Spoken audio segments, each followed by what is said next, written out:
Hey y'all, welcome back to the channel.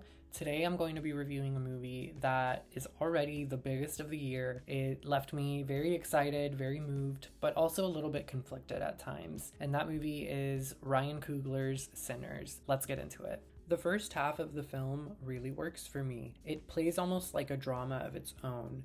Two brothers that are coming back into town after being away for a long time, trying to launch a new venture, reconnecting with the community, and facing the ghosts of what and who they left behind. It's grounded, emotional, and it carries a lot of heart and weight with it. I loved how the film's emotional core is captured in the next generation through Sammy, their now grown cousin who's got this very hungry spirit, this raw creative energy, and he's just figuring out who he is in the shadow of all this legacy and trauma. You can see that he's standing at this fork in the road, caught between staying and the allure of leaving, between what's been and what could be. And then you've got Delroy Lindo's character, who stood out to me too for a couple reasons. He plays the wizened, struggling artist who stayed, and I appreciated how the film let his choice have value, not just as a compromise, but as a form of resilience. The contrast between him and Sammy really hit for me. There's a lot of contrast in this movie. It's full of duality everywhere you look. Two brothers who are twins but are also very different from each other. Two villains, vampires and the KKK, representing literal evil by night and evil by day. You've got warm golden tones inside of the juke joint, and you've got cold shadowy blues outside. You've got Haley Steinfeld's character caught between two identities and two ways that her life could have played out. You've got Smoke's hard-nosed logic versus his wife's spiritual guidance. All of these contrasts and dynamics play out in such a rich way throughout the film. It's all weaved in really well, and there's so much to chew on throughout the movie. All the small details that I could catch were ones I really appreciated, like the buzzards slash vultures circling death-laced locations, the detail of Smoke stabbing the snake in the head, very crush the serpent imagery, and him being the one that ends up dealing the final blow on Remick and also the KKK at the end of the film, as well as the detail of lust and sex being used on Stack, who is lured into a trap by Shadow Mary, and the sin engaged between them being the thing that ultimately really splits the brothers up for good. And speaking of splitting the brothers up, the detail of Vampire Stack telling Smoke not to let Annie come between them again when he's trying to convince Smoke to let him out, alluding to a tension from prior times coming back to the forefront now that this is Shadow Stack in control now. And the preceding detail of Shadow Stack being the one who ends up biting Annie. Smoke is literally torn between his life's two big loves. One, the mother of his dead child and a woman he has a complicated but loving relationship with. And the other, his twin Stack, who he's done everything with and for from the very beginning. Literally both of them a part of him in deeply essential ways, and these little moments fill us in on the shared past between them. And then you've got the vampire angle. I was surprised, personally, by how tempting their offers were. Remick, the lead vampire, really works for me as a character and as a layered antagonist.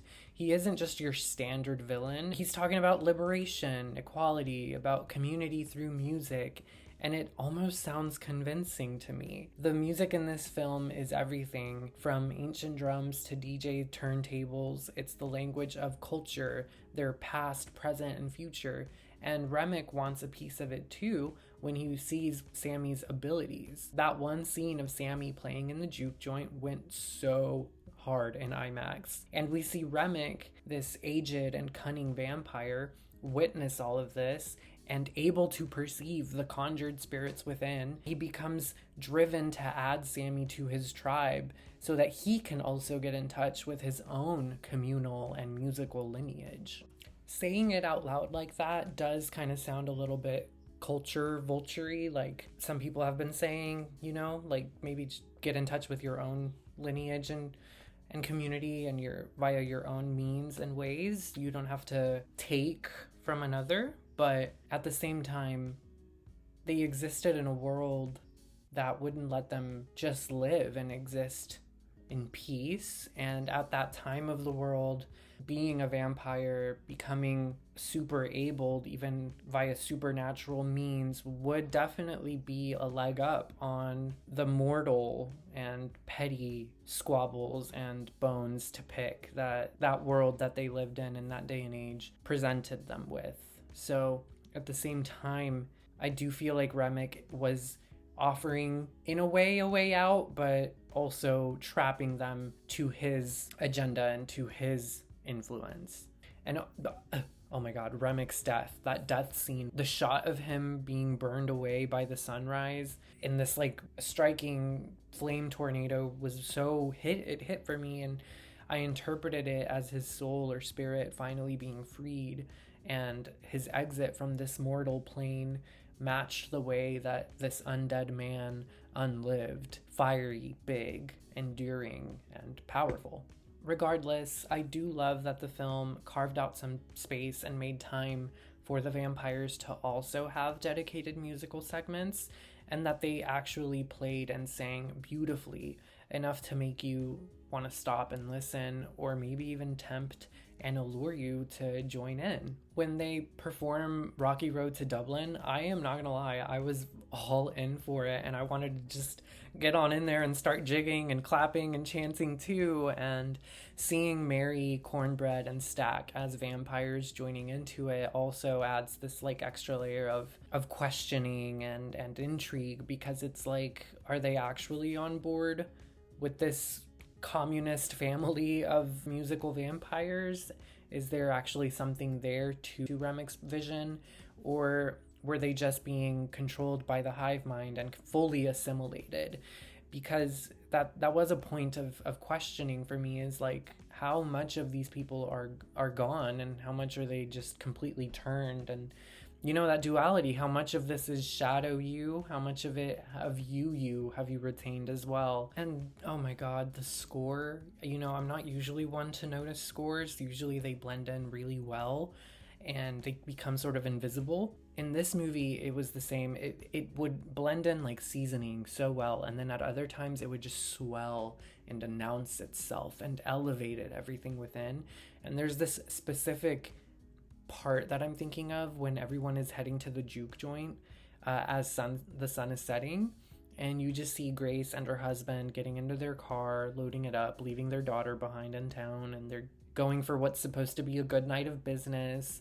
And then you've got this shot of Delta Slim, Stack, and Sammy in their car, you know, no roof. It's such a contrast after the heavy setup of the film, and now we're seeing them make their way to this shared sanctuary. And with the score, it really sells this feeling of like freedom and carefreeness. But as a whole, the movie did feel a bit bloated to me. I felt the length, especially towards the end when Smoke is taking out the KKK and Sammy gets his epilogue. Some of the scenes in the third act just seemed to drag a bit for me, and the accents were thick enough throughout the length of the film that I would lose parts of the dialogue at times, and it would distance me a bit from the characters at pivotal moments of exposition or action. And then tonally, the film threw me a bit too. It starts off, like I said, very grounded, and it's balanced very well with poetic weight and sardonic humor. But then the vampire stuff comes in, and suddenly it starts to lean a bit more campy and kind of kooky, which gave me a bit of whiplash as I tried to reconcile and mesh these two different energies together. Like the scenes where Cornbread is trying to convince everyone to let him back into the juke joint kind of deflated the momentum for me a bit, as well as the scene where everyone eats garlic to prove that they're not a vampire. It's played a bit humorously, but at this point of the movie, most of the partygoers have been turned into vampires. Grace lost her husband, the father of her daughter, and Smoke lost his twin brother. The thrown-in humor of Pearline and Delta Slim reacting badly to the garlic threw me off.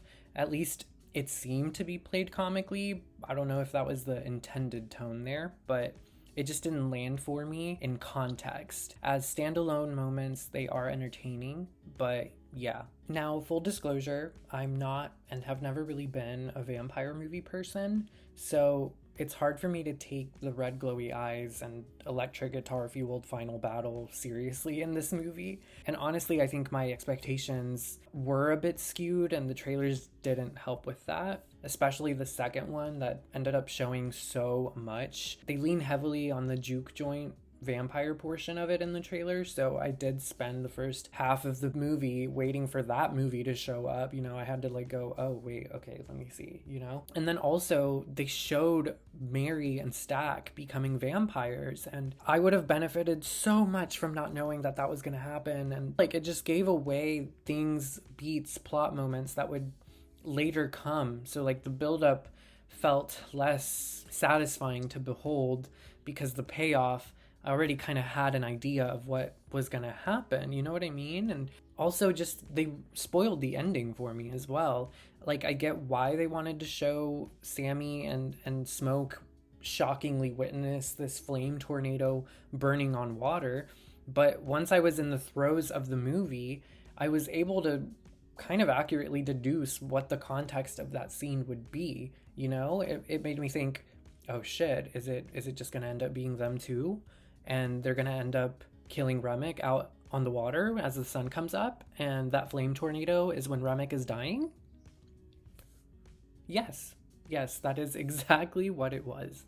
But even with all of that, I still deeply respect and admire the film's heart, its soul, and the level of craft that went into it. It's statement filmmaking, you know? It's bold, it swings big, and while every aspect and choice might not work for me, especially at least at first, what does work hits really, really hard. So for me, I'm going to give Sinners a solid 8 to 8.5 out of 10. Not perfect, but definitely unforgettable, and one of the most exciting and hype movies of 2025. So what about y'all? Did you agree? Do you disagree? Were you vibing with the tonal shifts? Did the trailers mess with your expectations too a little bit? Let me know down below, and as always, I will catch y'all on the next one. Bye guys.